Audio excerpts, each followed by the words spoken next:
Hello ಗೆಳೆಯರೆ, welcome to S ಪಿಚನ್ Kannada channel. ಇದನ್ನು ನಾವು ಸಿ ವಿ ರಾಮನ್ರ ಬಗ್ಗೆ 10 ಸಾಲಿನ ಪುಟ್ಟ ಪ್ರಬಂಧ ನೋಡ್ತಾ ಇದ್ವಿ.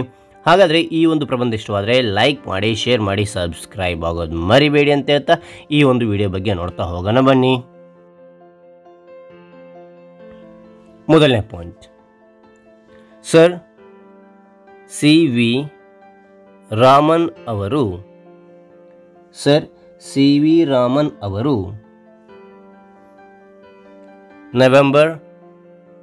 ನವೆಂಬರ್ 7, 1888ರಲ್ಲಿ ಜನಿಸಿದರು.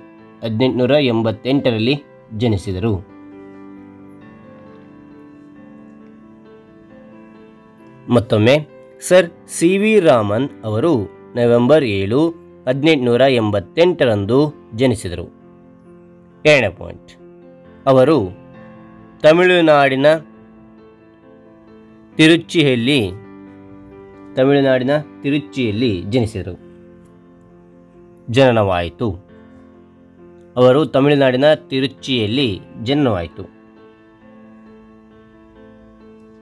ಮೂರನೇ ಪಾಯಿಂಟ್, ಅವರು ಭಾರತೀಯ ಶ್ರೇಷ್ಠ ವಿಜ್ಞಾನಿ.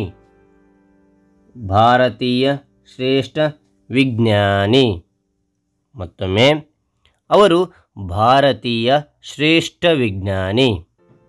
ನಾಲ್ಕನೇ ಪಾಯಿಂಟ್, ಅವರು ಬೆಳಕಿನ ಪ್ರಸರಣದ ಬಗ್ಗೆ ಅಧ್ಯಯನ ಮಾಡಿದರು.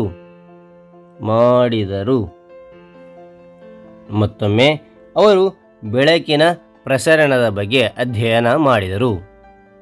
ಐದನೇ ಪಾಯಿಂಟ್,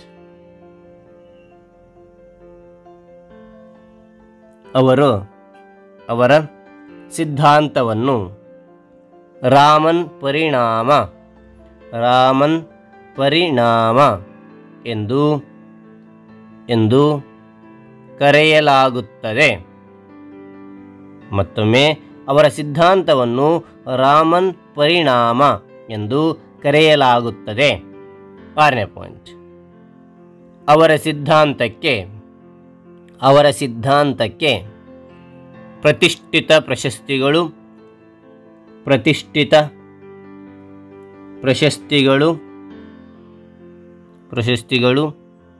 ಮತ್ತು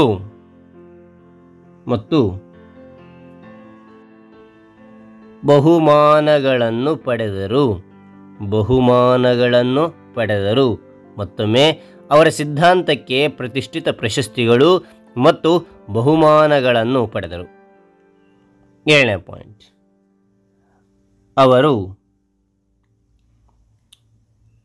1930ರಲ್ಲಿ ಭೌತಶಾಸ್ತ್ರದಲ್ಲಿ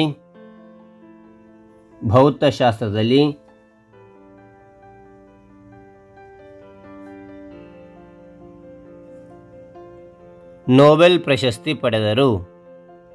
ಮತ್ತೊಮ್ಮೆ, ಅವರು 1930ರಲ್ಲಿ ಭೌತಶಾಸ್ತ್ರದಲ್ಲಿ ನೊಬೆಲ್ ಪ್ರಶಸ್ತಿ ಪಡೆದರು. ಎಂಟನೇ ಪಾಯಿಂಟ್, ಅವರು ಏಷ್ಯಾದಲ್ಲಿಯೇ ಪ್ರಥಮ ಬಾರಿಗೆ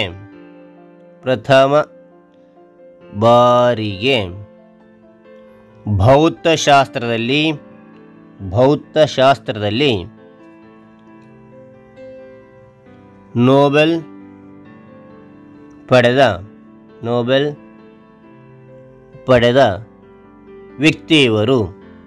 ಪಡೆದ ವ್ಯಕ್ತಿ ಇವರು. ಮತ್ತೊಮ್ಮೆ, ಅವರು ಏಷ್ಯಾದಲ್ಲಿಯೇ ಪ್ರಥಮ ಬಾರಿಗೆ ಭೌತಶಾಸ್ತ್ರದಲ್ಲಿ ನೊಬೆಲ್ ಪಡೆದ ವ್ಯಕ್ತಿ ಇವರು. ಒಂಬತ್ತನೇ ಪಾಯಿಂಟ್, ಅವರಿಗೆ 1954ರಲ್ಲಿ ಭಾರತ ರತ್ನ ಪ್ರಶಸ್ತಿಯನ್ನು ನೀಡಲಾಯಿತು. ಮತ್ತೊಮ್ಮೆ, ಅವರಿಗೆ 1954ರಲ್ಲಿ ಭಾರತ ರತ್ನ ಪ್ರಶಸ್ತಿಯನ್ನು ನೀಡಲಾಯಿತು.